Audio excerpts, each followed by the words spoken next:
Hey, everybody, and welcome to another exciting episode of Clinic Gym Radio. I am your host, as always, Dr. Josh Satterlee.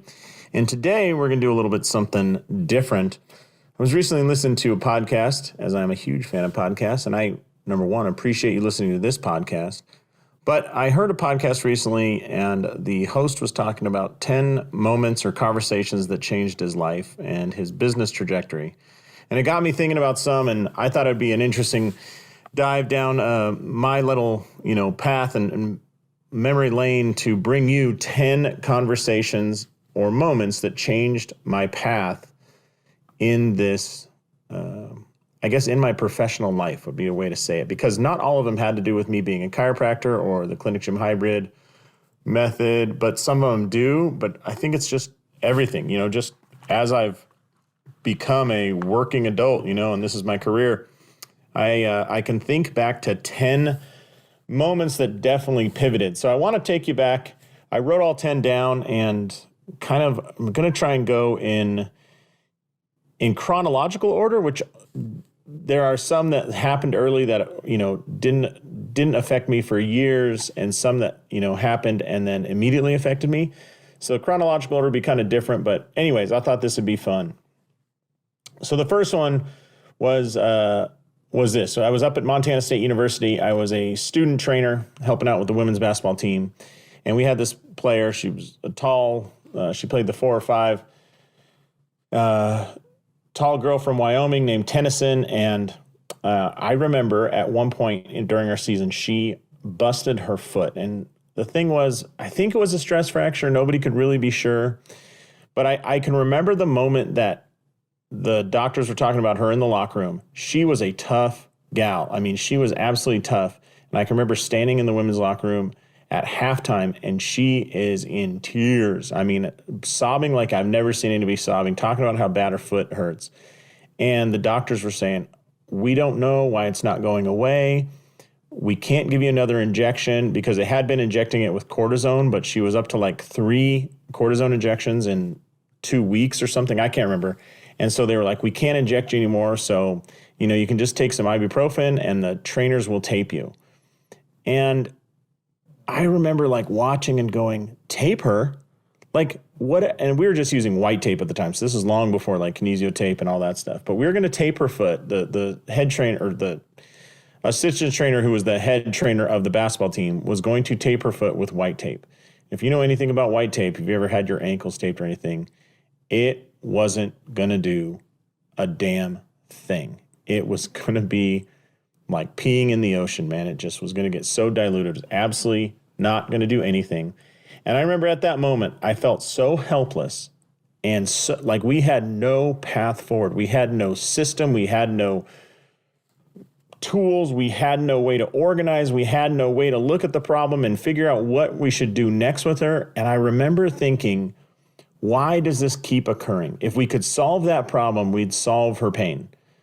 Now, I was really young. I had no idea about the SFMA or FMS or anything, but that question got me on that path. And when I said, chronological order, this is the first moment I remember like going through human movement and thinking there has to be a different way, a better way, and just feeling so helpless that we could not do anything else for this beautiful, talented athlete who is sobbing in pain. And I just felt so bad. I was like, man, we have failed here. Like this is absolute abject failure in front of us. There's absolutely nothing we could do other than just put her on crutches and let her, limp. And it was like an away game, I think. And so, we still had to travel. It was just horrible seeing her walk around. Anyway, so that was my first one. So that was moment number 1. Moment number 2, chronologically, was, that had happened to Tennyson. And at the same time I was up there, I was training in Olympic weightlifting.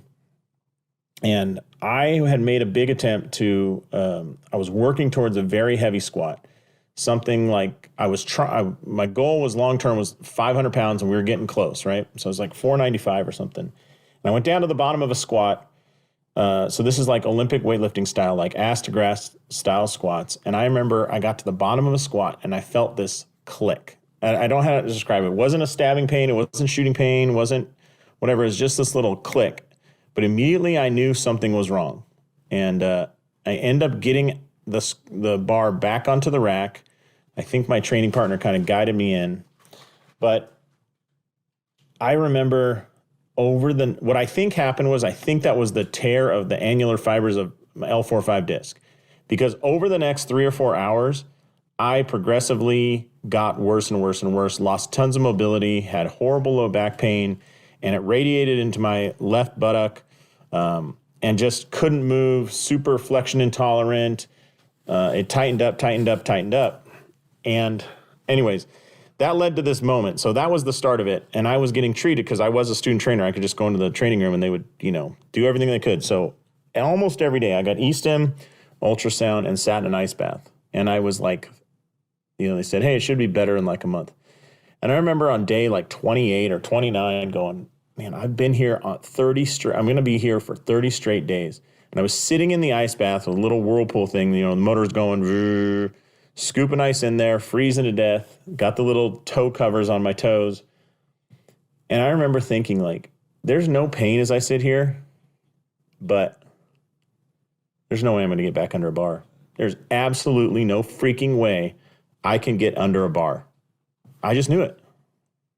And that was like heartbreaking. It was frustrating. And it bothered me because, again, it took me back to the same thing I felt about that athlete's foot. We have no tools. We have no methods. We have no way to break down the problem and figure out what the hell is going on and how to fix it. We don't have a tool set so that we can find out where the holes in our tool set is. Like, we don't have an organizational structure or anything. But the crazy thing was, I was reading a book. So I would sit in the ice bath and just read, study, stuff like that. And I was reading a book called The High Performance Handbook.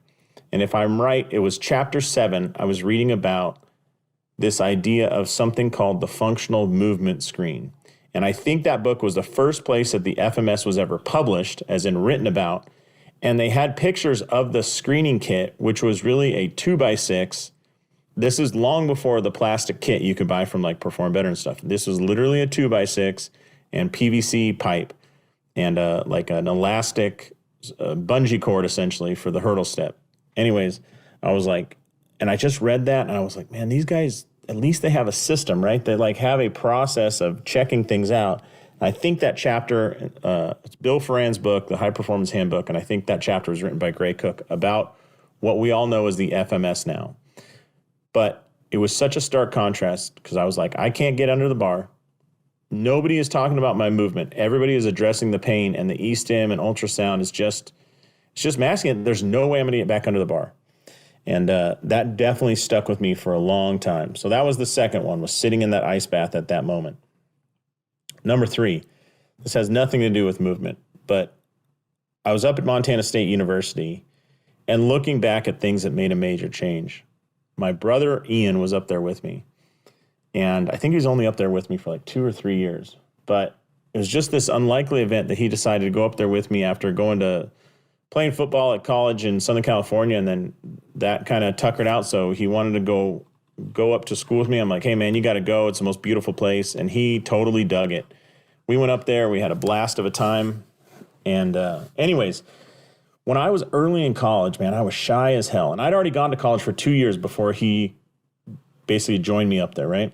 I was shy as hell, wasn't really outgoing and whatnot, was not as as extroverted as I am now. But we were going places and we'd go places, and Ian just really demonstrated to me, like, hey, just when you go into a place, like, shake people's hands, say, hey, my name's, he would just be like, hey, my name's Ian, what's your name? And I was just like shocked, like how many other people just opened up. They were nervous to introduce themselves. Everybody was scared to talk, and he just wouldn't let any of that slow him down. And he just started talking to people. And somewhere along the way, we were walking back to our dorm one time, and it's called this building called North Hedges. And there are these 2 guys out in front of North Hedges boxing. And Ian, my brother Ian, was like, I could see him light up, like, oh, these guys look like they're cool guys. And one of them turned out to be a guy named Ryan Moore, who Montana Ryan Moore, not Ryan Moore the golfer, but Ryan Moore, my buddy in Montana, who ended up being and is still one of my best friends, just one of the greatest guys I've ever met. Just a crazy mix of outdoorsmen and likes to go to would dance. We'd go to these like, nightclubs, and this is Bozeman, Montana, so that's a very loose term, but nightclubs to go dancing and have a couple drinks. And then he would go hunting, and he was a forest firefighter. He was like the most eclectic dude I've ever met, but he is genuinely one of the best guys I've ever met. And anyways, that little series of events, my brother introducing himself, and then it culminating with meeting Ryan outside of our thing, and then Ryan became our roommate for, we moved into a house and stuff, but that event was the breakover point of me deciding, hey, I'm going to go be outgoing, shake hands, talk to people. And I can't tell you how much of my life has been positive since then. I mean, like, it helped me meet some of the people I'm going to talk about on these other points. It helped me meet, just gurus and mentors, more mentors than gurus. And it helped me get to the point where I love public speaking now. I love speaking at Parker seminars, and I love speaking and teaching for the SFMA, and I love speaking and teaching the live event for Clinic Gym Hybrid. It just lights me up. It charges my batteries more than anything else. And I would never have done that had I not been in that first kind of example where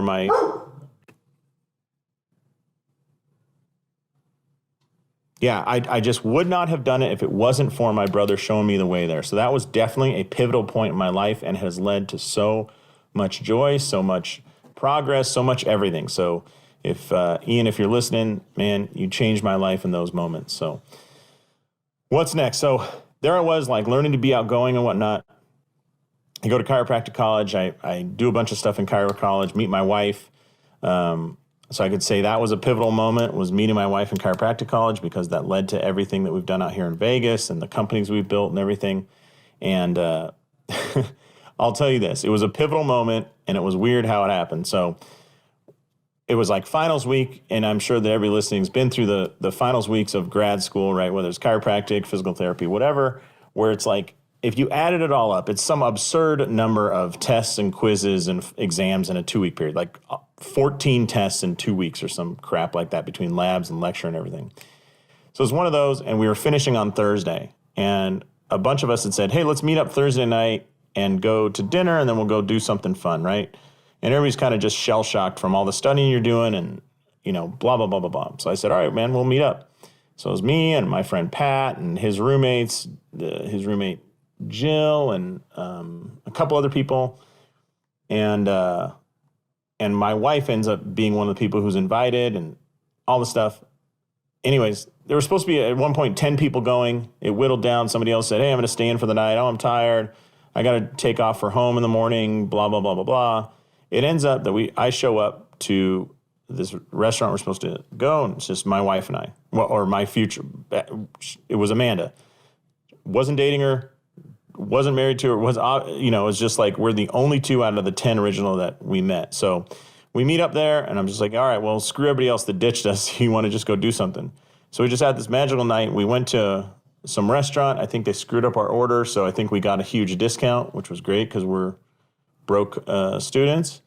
And then we went to this like miniature golf and go-kart place and rode go-karts, and there was nobody there because it was like 4:00 on a Thursday, and the guy's like, do you guys want to ride again? There's no cost. And so we rode the go-karts like 3 times in a row, and then we ended up walking around this mall, and then we ended up back at a friend's house, and it was just a really good night, but a bunch of things kind of came together, and that was the start of our relationship. So definitely a pivotal moment. So I get through chiropractic college, open up a practice, blah, blah, blah, blah, blah. And there was a point about 3 or 4 years in where I was kind of lost. Like I was seeing a bunch of patients get better, and I had this small sliver of patients that weren't, and I couldn't figure out why. And it took me back to that feeling of that athlete's foot, and not athlete's foot, but the basketball player's foot that wouldn't heal and feeling helpless with no map, no list, no tool set to do anything with. And I was instructing for ART at the time, or assisting in instructing ART at the time. And by the grace of God, the ART instructor's course, 1 year, I remember the week of that instructor's course, I was really contemplating whether I wanted to continue going forward as a chiropractor. I was so frustrated with the people that weren't getting better, and it just was beating me up and tearing up my insides. And I was like, this is all we're going to do is just, poke on the sore spots and do ART in the for pain. And that day was when I met Greg Rose. I didn't really meet him. Like, we weren't close at the time, or, he was just the instructor for this ART instructors weekend. And so there are probably like 30 instructors, maybe 50 instructors in the room. And Greg Rose and Mike Voigt, both co-founders of the SFMA, taught us the SFMA in a single day. So it was the craziest proposition ever. But as the ART instructors course would typically be like a 3-day thing. We'd review concepts, we'd go over how seminars are going, and then Mike Leahy would try and polish our skill set with the ART. And in this one, somehow they had met Greg and decided to bring him in, and Greg and Mike. And those two guys taught our instructor corps, the ART instructor corps, about the SFMA. Now, it was way over my head, and there's no way I came away from it. But it was very clear that this was a systematic process and a systematic map to get through diagnosis. And I remember thinking, this is the change. This is it right here. This is absolutely crazy. This is what I've been looking for, that map or that guidepost or whatever it is that I've been needing this whole time. Since I remember that athlete getting banged up and with no ability to assess her, this is what I've been looking for. And so from the next year, I took the SFMA 5 different times. And I actually paid for every one of those seminars, even though we didn't have the money to do so. And I wouldn't call this a moment that changed my life, but this was a moment I can remember clearly. I was sitting at a table, about 12 people in Orlando, Florida, one of whom was Greg Rose, and I said, "Oh yeah, I took the SFMA 5 times my first year." And he said, "Oh, that's awesome. So you audited it 4 times?" And I said, "What do you mean?" He goes, "Oh, well, once you take it once, you can just come back and not pay again, but just, come to the course." And I was like, "No, I paid for all 5. And he laughed and he said, "Well, you're the best kind of customer then, paying even when you don't need to." And I just felt like such an idiot, like, oh my God, I've spent all this money. But anyways, the one line that Greg said that that ART instructor's course that stuck with me because it was life-changing was, "Why the hell are you chasing pain? Why are you doing that?" And I was like, because I've just assumed that's the issue. And that he said, "Don't chase pain." And I remember that used to be like the line, but man, that line changed my life, and that was a pivotal moment, which takes me to number 5. So things start improving. I have this great assessment system with the SFMA, and we're rocking and rolling with patients. And, as you do the SFMA, you refer people out more and more for exercise. So I was referring a bunch of people. And I told this story before on this podcast, but I can remember it was like late November, and I'm getting this call from a local gym owner, and she and her husband own a CrossFit gym, and she said, "Hey, we want to take you out to dinner before Christmas." And I was like, "Okay," but I got busy, and I never set up a date to go with her and her husband. So she calls back and says, "Hey, we want to take you guys to dinner. We really want to." And I'm like, "Oh, yeah. I forget again. She calls back a third time. "Hey, we really need to take you to dinner." So good. My wife and I meet the husband and wife that own the gym.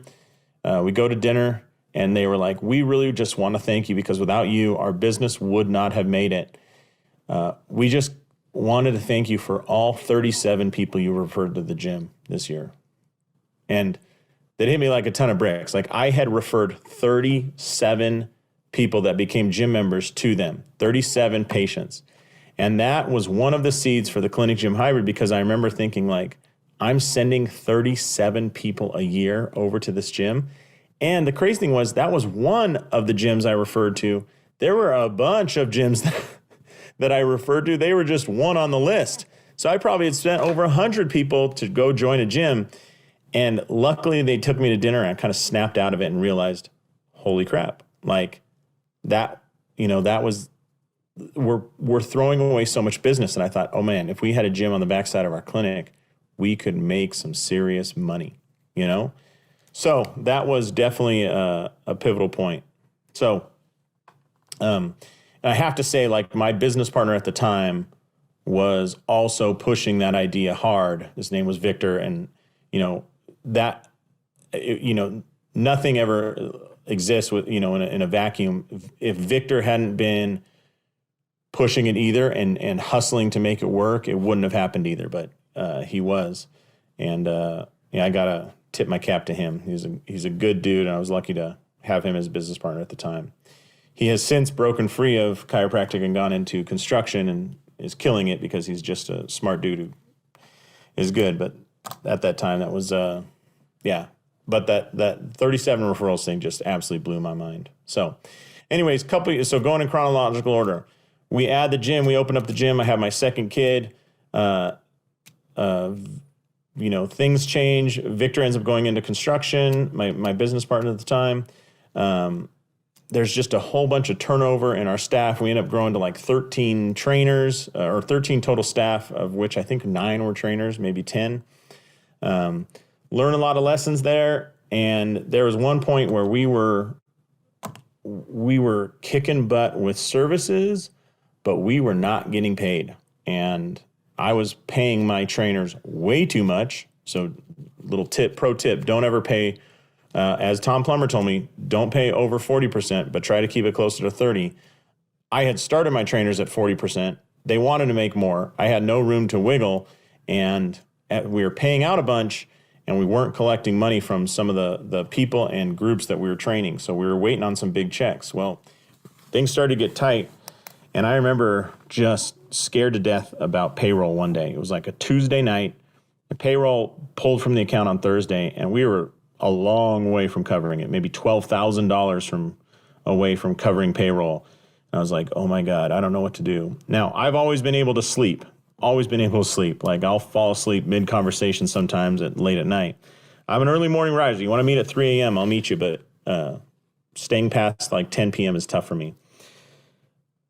So this night was incredibly impactful because I was so stressed out. I remember laying in my bed, just staring at the ceiling, and I didn't know what I was going to do. I didn't know how to solve this problem about payroll and the expenses that were going to come out. And I'm like, I don't know where the money's going to come from. And, we weren't being really good about our memberships. We weren't doing things. These are all lessons I learned that ended up helping us build a successful model. But I remember just stressed out. And I think nobody should be able to get an MBA without experiencing the pressure of payroll. That is the most pressure I've ever felt. So, knowing that we're going to pay 11 people's paycheck and we don't have the money for it, just staring at the ceiling.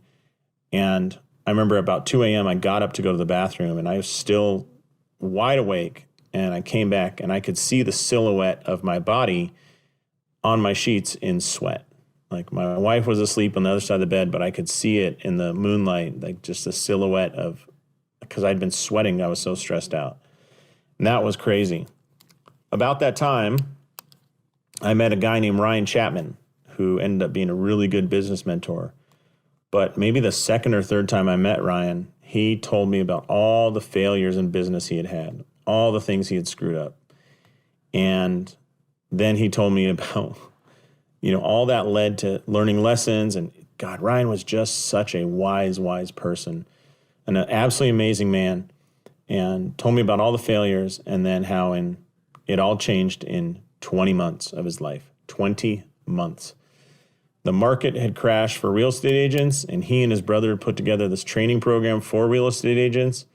And in that 20-month period, they went from just doing okay to millionaires in that 20 months because they had the right thing for the market at that right time. It was basically how to make short sale deals work.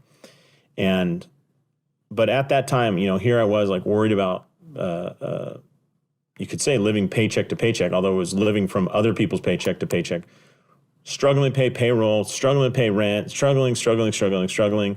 And I meet this guy or this person gets put in my life at the right time. And it was the inspiration I needed that things were going to be okay and they were going to get better. And sure enough, they did. And it was amazing. But I'll talk a little bit more about Ryan, but just a wise, calm guy. And just when I'd get on the phone with him, it would just reassure me. So things start improving, and I start teaching for SFMA as well, along as the gym is growing, and the clinic gym is growing. And at some point, we had a successful marketing program, and we had done two things. We'd done this workshop for female golfers, right? And at the same time, I'd also done a little presentation to a group of women who had pelvic issues, like pelvic floor pain.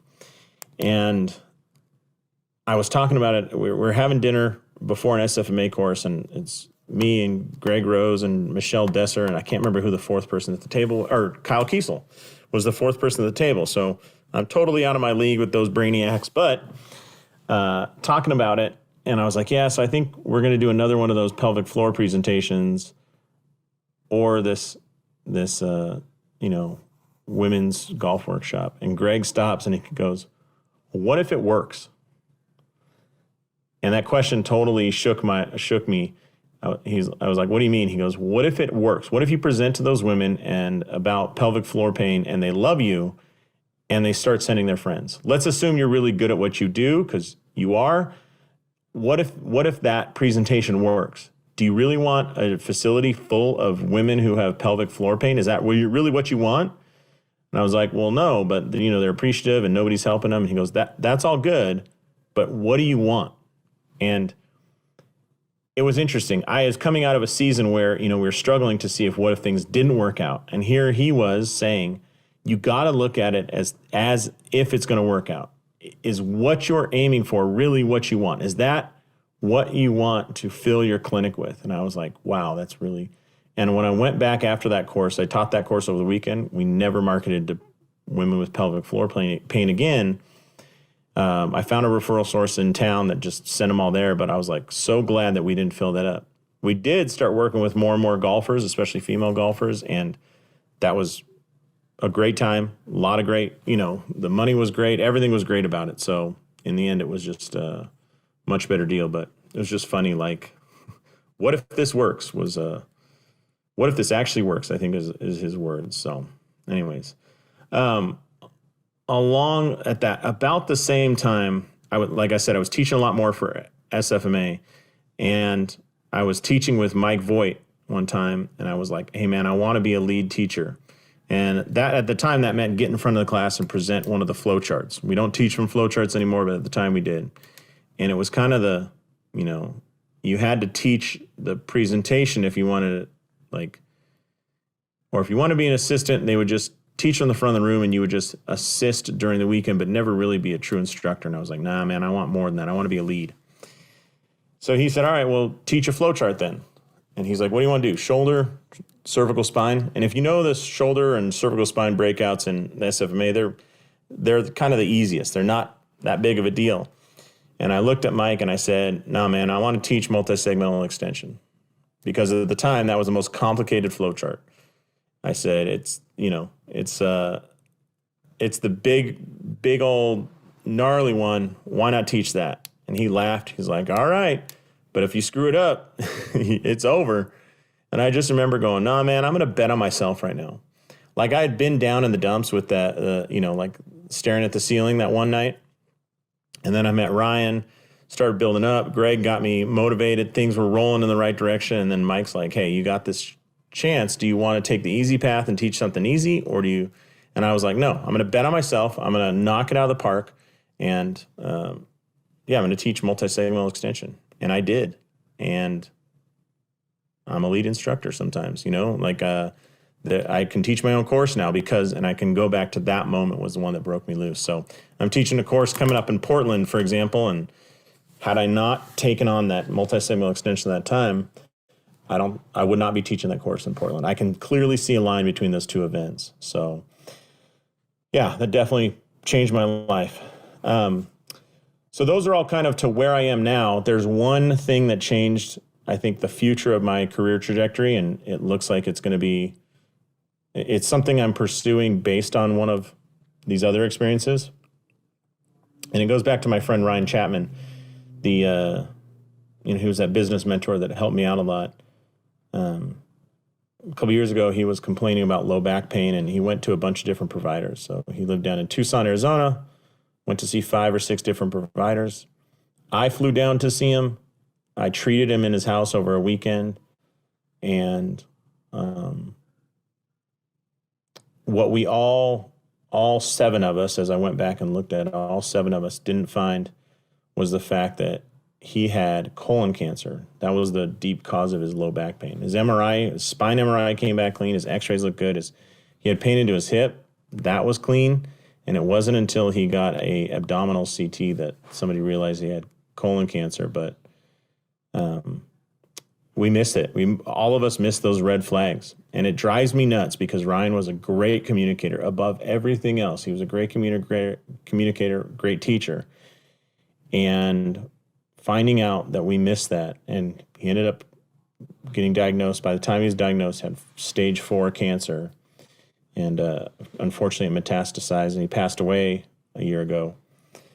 All that is to say, it shook my world when a great communicator, who's an easygoing guy and very wise, walked into 7 different offices, and for whatever reason, no one picked up on the red flags and the signs for cancer. And we paid the ultimate price. We ended up losing Ryan last year, and it shook me. So if you ever hear me talking about patient communication and this project we have called Trust-Driven Care, it is an ode to Ryan. It is my salute to him, because something in the system is broken if that man couldn't get the care he needed. There was no language barrier. It was not an education issue. And when I look at all the studies around patient communication, extraneous issues keep coming up, none of which Ryan faced. There was no language barrier.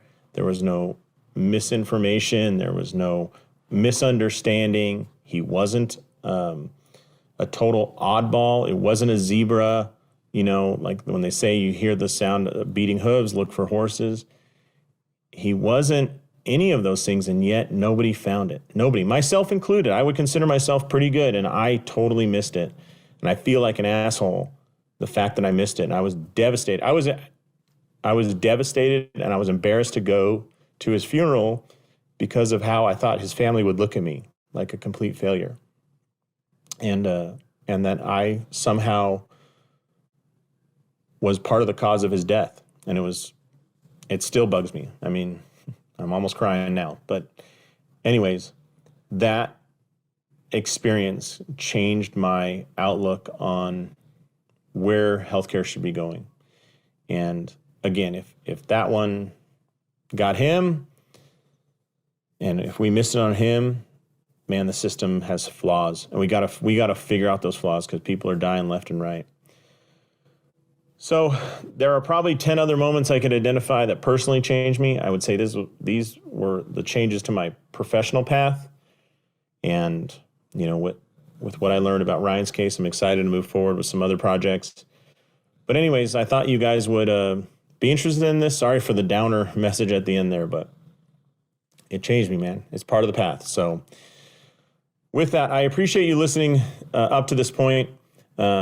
I'd love to get some feedback on this. If there's a moment that you have that totally changed your life, definitely post it in our Facebook group, the Clinic Gym Hybrid Discussion Group. And just real quick, every month we find somebody who gave a nice review to the podcast. So if you get a moment after listening to this, give us a review on wherever you listen. So if it's Apple Podcasts or whatever, give us a review. And then make sure that if you post up a review, we had somebody who won our tumbler. So if you give a review, we randomly select somebody and give them a Clinic Gym Hybrid Arctic tumbler, which is like a Yeti mug. We had somebody win recently, but we can't seem to identify them, so we might have to pick another winner. Anyways, if you do review, throw it up on the Facebook page and say, hey, I just reviewed it, and put a screenshot. That way we know who you are and how to get a hold of you. And with that, I'll wrap this one up, but I appreciate you listening, appreciate you being on this journey, and I'd be excited to hear about your pivot points, the pivotal moments in your professional career. And with that, as I always say, go out there, maximize your license, and live the life you dream of. Thanks so much for listening. Thanks so much for checking out these videos. I hope they're useful. We'll cover things like rehab, exercise, business model, progressions, layout, everything else that helps you build a clinic. So if you're interested, you can click here, there, here, or anywhere to get more videos just like this. Thanks a lot for watching, and we'll see you soon.